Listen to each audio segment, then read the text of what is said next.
So just a little bit of admin stuff to begin with. There is a giveaway, which is now closed, and we'll be announcing the winner later on. So the giveaway includes It's Behind You by Kathryn, Last One to Die by Cynthia, and Wicked Little Deeds by me. So I will announce at the end the very lucky winner of those 3 books.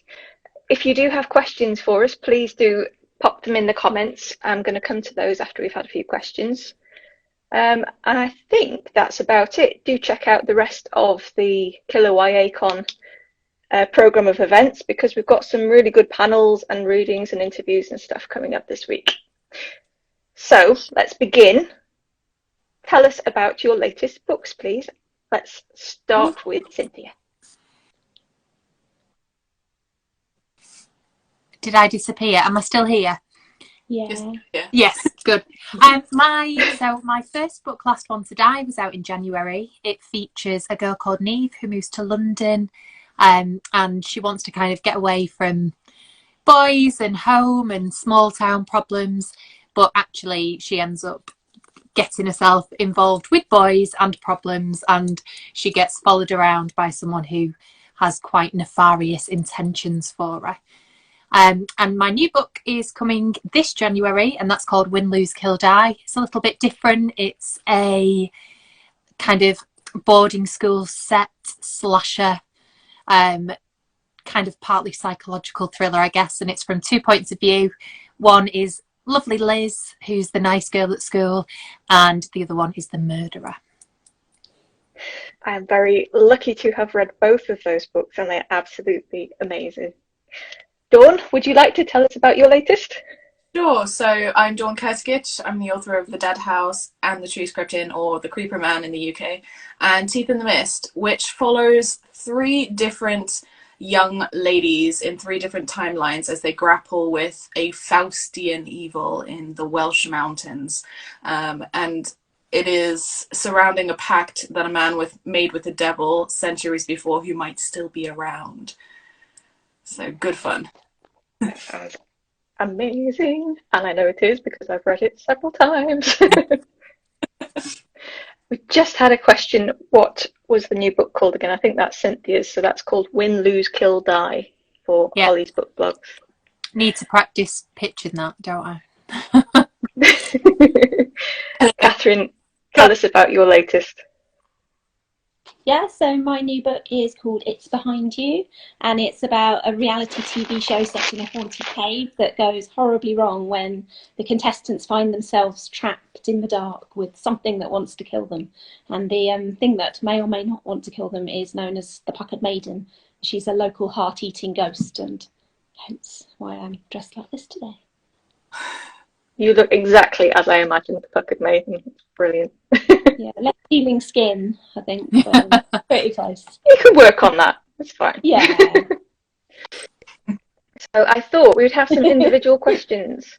So let's begin with Dawn. So your books always have a brilliant visual element. You like to include symbols and illustrations and burnt edges to the pages and things like that. And they really help create the atmosphere, I feel, in your stories.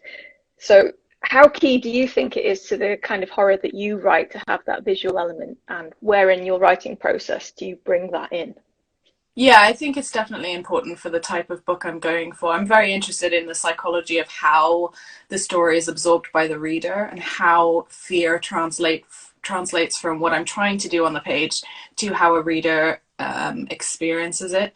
And I remember the first time I encountered this was probably House of Leaves, and it affected me so much that I still to this day talk about it. And it was the visual elements and the weird way that the writing was laid out on the page, and so I took it into my own writing. In terms of when it comes in, it varies from book to book. From The Dead House, it started out just as diary entries, and then I needed something to happen that my main character didn't know about, so she couldn't write about it in her diary. So then her friend came along with her camera and started videoing everything. In And the Trees Crept In, that was right from the beginning, because my character, her mind is so broken by fractured memory. So it was integral into how the book played out. There was never any version where it didn't have visual effects. Teeth in the Mist, I knew I wanted it to have these elements, but I didn't know how to put them in. So I said to my publisher, can I just do it myself? Can I just source the artwork, do the artwork, and do some of the calligraphy and some of the, demonic symbols myself? Because it had a very specific look in my mind, and probably the designers were very relieved. So I just things that I'd sourced or created myself. And they then put it all together and made it look seamless. So it kind of varies from book to book. That's, I mean, from my perspective as somebody who is not at all creative in like an artistic way, I love that you're able to have that kind of input into your books. Thank you. It's a certain kind of madness. Maybe it's just procrastination. I'm actually just drawing like fake demonic symbols. Let's hope I don't get a demon in the room with me when I'm doing it. That's not. Although it is Halloween, so anything can happen, really, can't it? Kathryn, I want to talk to you a bit about your settings, because setting's been very close to my heart. With my own writing process, I always start with setting, and yours are absolutely spot on. They always draw me into your books. You've got an abandoned pier in Good Girls Die First. You've got the Umber Caves in It's Behind You. This claustrophobic, kind of like menacing atmosphere hanging over you constantly. I wanted to know, how do you decide on a setting in your stories, and do you have like a big cache of spooky settings that you're going to use in future books? Yeah, so I often come up with the setting before I come up with any idea for the story, and it's kind of the setting that influences what I write the book about. And in both my books, they've been based kind of around places that I've visited with my poor family. So Good Girls Die First was based on Burnbeck Pier in Weston-super-Mare, and then It's Behind You was inspired by a trip to Cheddar Caves. And yeah, I just really love my settings.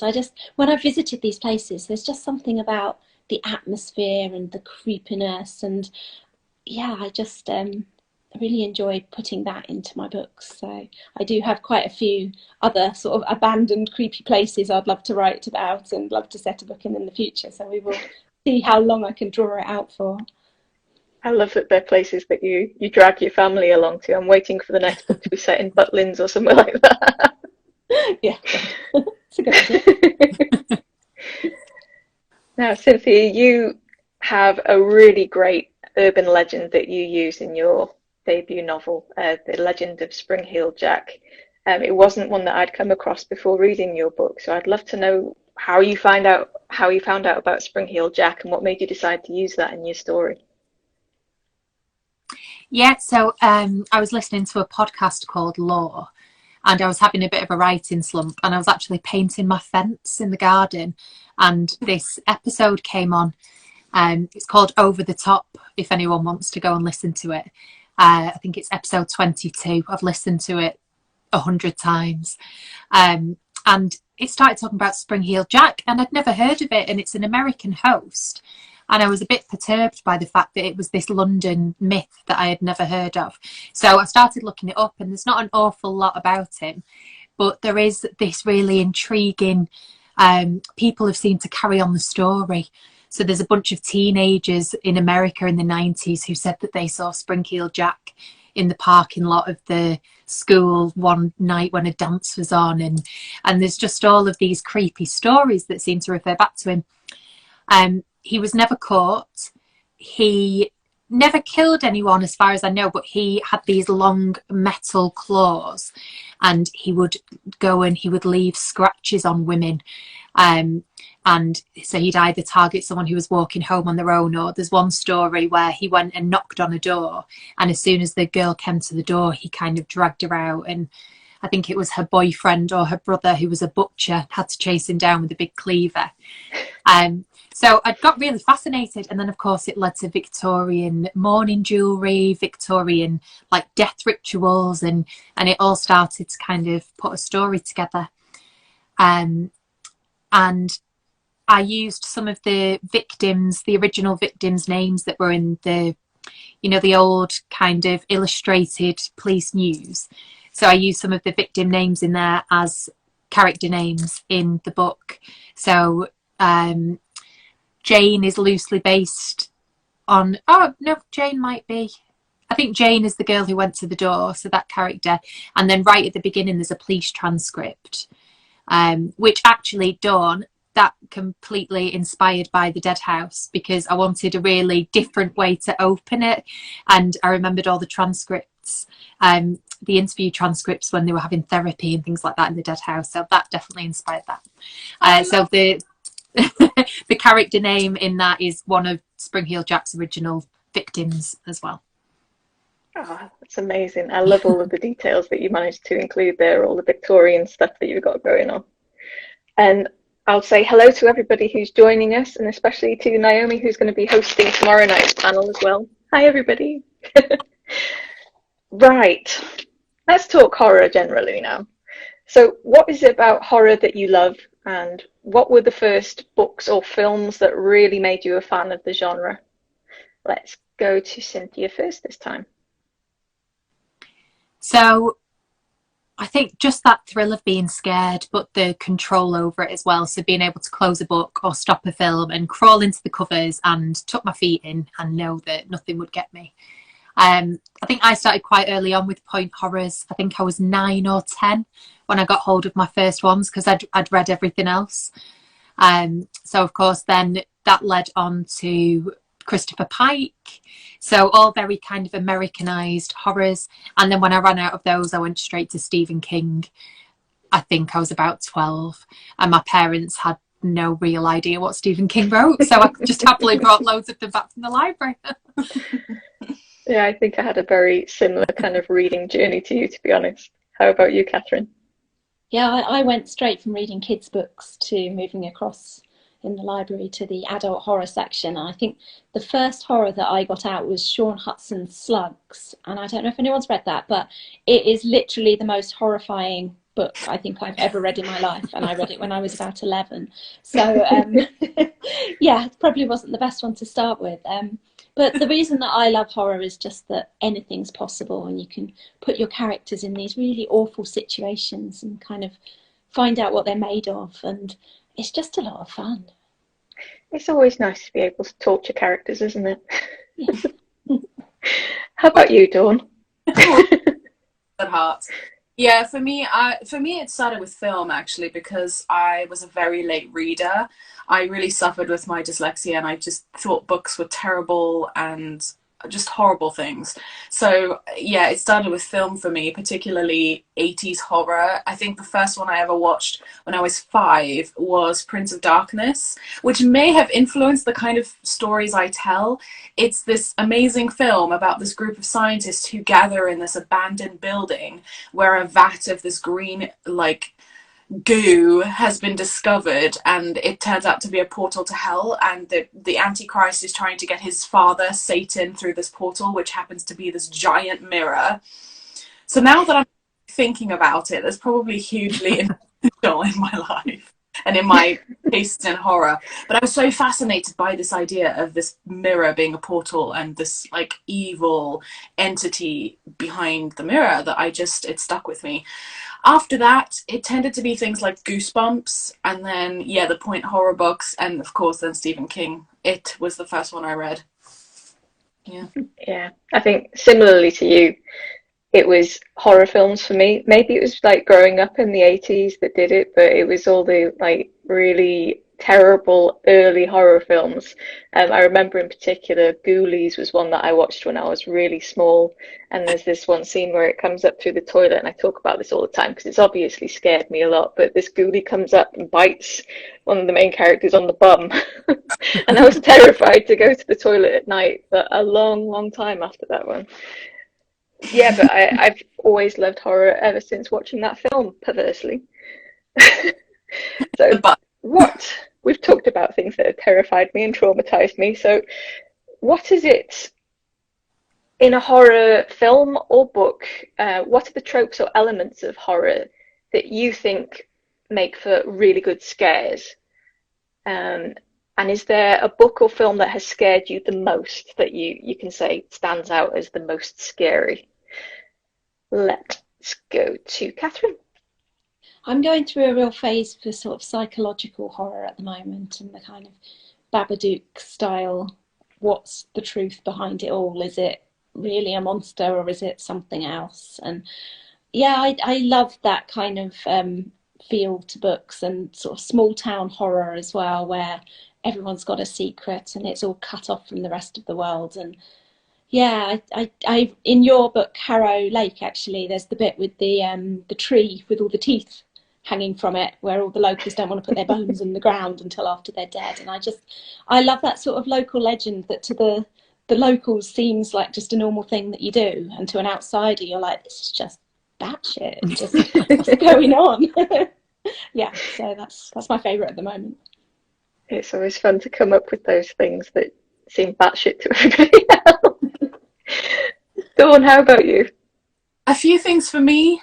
Mostly it's a feeling, it's an atmosphere or a tone or a colour palette as well. I'm very attuned to colour palettes in film. But a few things I know I love. A lack of knowledge, so things happening but you don't know why. The suggestion that someone's not alone with no proof that they're not alone, that creeps me out. The trope of conjuring evil fascinates me. I love it. In fact, one of the scariest films I watched, not really scary, but one that I passionately love and recommend all the time, is A Dark Song. And it's basically a two-person cast where a woman whose son has been killed by teenagers experimenting with occult things hires a shaman to do this incredibly complicated ritual based on Abramelin to summon her guardian angel to ask for revenge. And the ritual itself is so brutal. Something about that fascinates me. And the last thing that I look for is isolation. So again, A Dark Song, they're all alone in the middle of Wales. They're cut off from the world. There's one scene where the shaman, he says to her, right, I'm going to start the ritual. I'm going to be unshackling the house from the world, and you have to stay in this chalk circle. And I just thought, my God, that's horrifying. The idea that you can unshackle a place from the world, and that there are other things that are going to try to get in through these doorways that they're creating. Oh, so scary. So yeah, the conjuring evil. And the other thing I love is a good creepy doll. Yeah. You can't beat a creepy doll. But I'm amazed that I've did weird fantasy that involves a lot of creepy things that aren't really child suitable. Yeah, it's really good. Kat's next book is so good. Well, thank you. Tear me apart now, make me rewrite it so I feel all right. Oh, my moment is coming. Okay, my final big question, and then I've got some quick fire ones if we get to them. As it's Halloween week, what is the spookiest thing that has ever happened to you, or that you've ever heard of happening to somebody else? Let us go with Dawn. So I won't tell stories that I've told in the past, but something weird has happened to me recently. I've started doing weird, like, sleepwalking things. So the other night I was falling asleep, and then it was pitch black in my room. You can't see anything, but I became convinced that I was looking at a spider on my pillow. So I'm like reaching for my phone to get the light, but I have to look away to get my phone, switch it on, and there's nothing there. But I could have sworn there was this giant freaking spider. So I'm like searching my covers. I'm like, okay, clearly this is just in my mind. Go back to sleep, it happens again. Then the other night, I'm having the weird dream where I'm in this black room with this like plastic suctioned wallpaper. It's like old skin, but it's all black. And I'm feeling something in the wall. And then reality sort of passes into me or through me, and I'm suddenly aware that I'm awake, perched on the end of my bed, fiddling with the fan that is going full blast, keeping me cool while I sleep, and I could have chopped my fingers off. I'm like fiddling with it, trying to see what it is. Just like, what is going on? Also, lastly, last night or the night before, my husband screamed because I woke up and I said, there's something over our fucking heads. There was this white, like, alien disc above our heads, and I just came again. I had a weird sense of reality part of the dream, and all I could see was my hand pointing, And I was so convinced, and he was like, go to sleep, you crazy person. Oh my God, that's amazing. Terrible. How about you, Cynthia? Have you had anything crazy like that happen to you?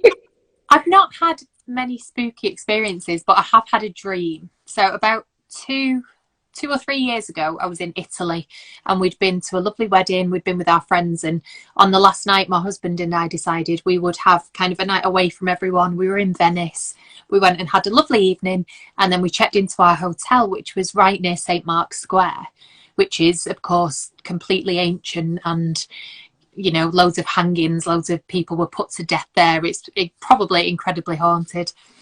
So we checked into this hotel, and I've never had real problems with nightmares, or I've never had sleep paralysis or anything like that.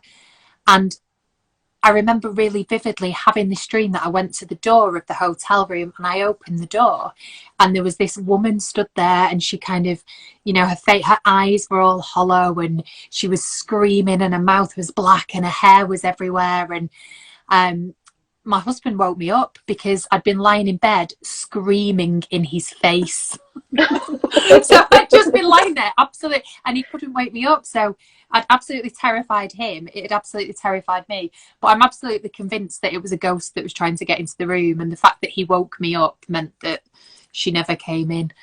But oh my God, would not stay near there again.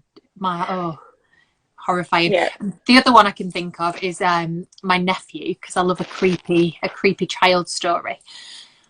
When he was about 3, he'd been at my house for the day, and I was driving him home in the dark. And where I live is a little village, and you kind of pass through by loads of fields, and you kind of go over a motorway bridge, and then you go towards where like the city centre is. So we're driving from my house where there's kind of very little light, and we're going along, and we get to the end of the motorway bridge, and from the back of the dark car he just goes, "Shh, Cindy, the ghosts can hear us." What? And he went, "No, shh, shh." And then we got past a certain part where the field is, and he went, "It's okay now." Oh God. And I had to drop him off, and then I had to drive back on my own. Oh my God, it was horrible. So I don't know what that was about, but Yeah, you need to keep your nephew with you to tell you when the ghosts are there. I know. How about you, Kathryn? Have you got any creepy nephews? That reminds me of something that happened with my daughter when she was 3, actually. And I had to take her into this really seriously creepy public toilet, because 3-year-olds, if they need to wee, they need to wee, and that's that. And it was sort of really poorly lit with the flickering strip lights overhead, and I had to sort of kneel down in front of her to hold her so she didn't fall down the loo, because that was always her biggest fear.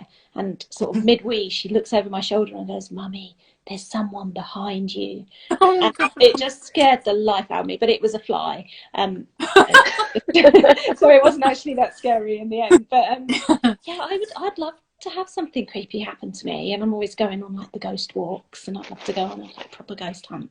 But I think I'm just too much of a cynic, and nothing's ever managed to convince me. So yeah, I'd love something spooky to happen, but not really.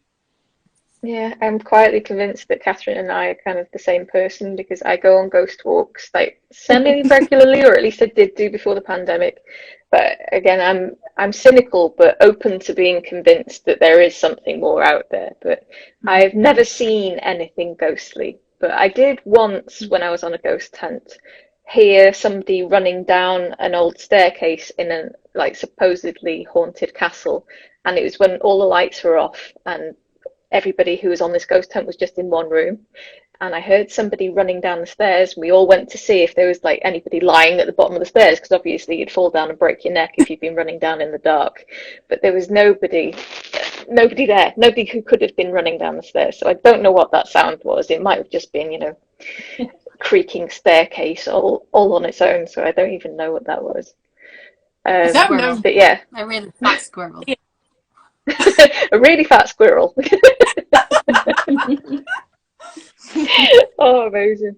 My brother actually, who is much younger than me, when he was a toddler, he was in his pushchair and he'd been sleeping. So his mum left him in the ground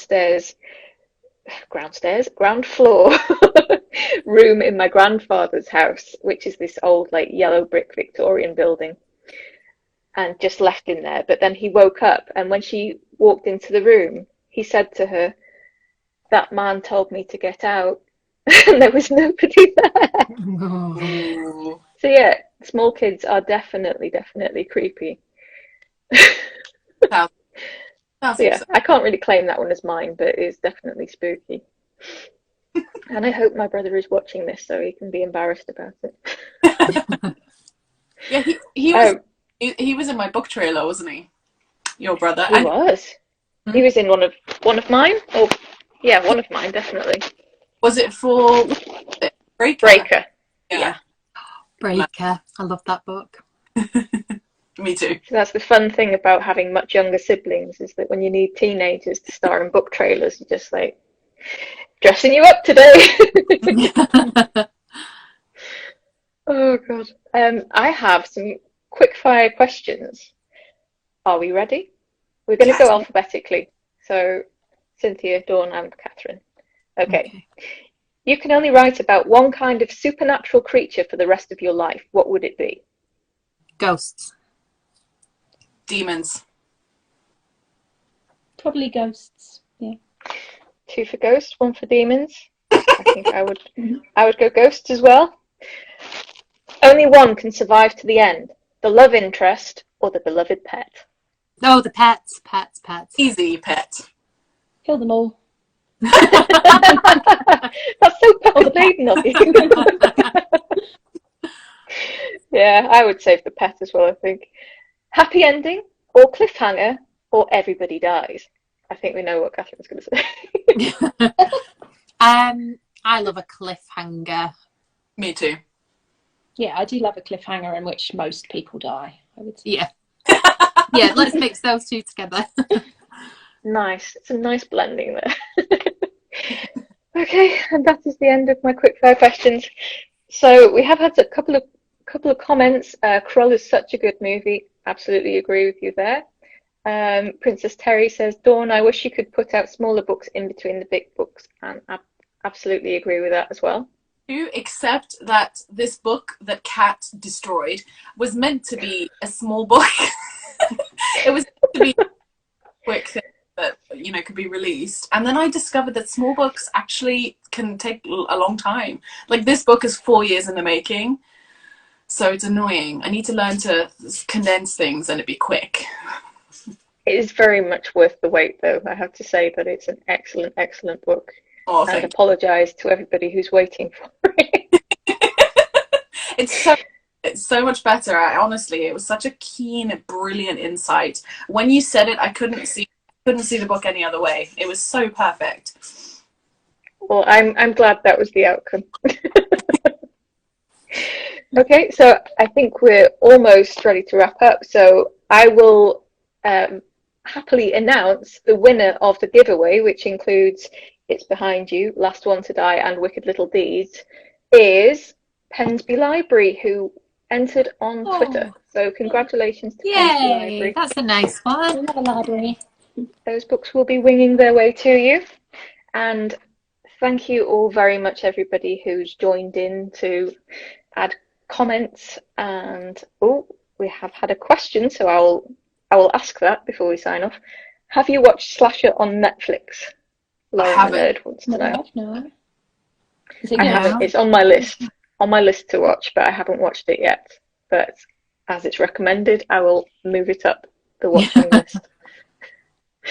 So thank you all very, very much, Cynthia, Kathryn, and Dawn, for joining in this Halloween horrors panel. It's been lots of fun, and your costumes are just absolutely amazing. I think everybody in the comments has appreciated them as well.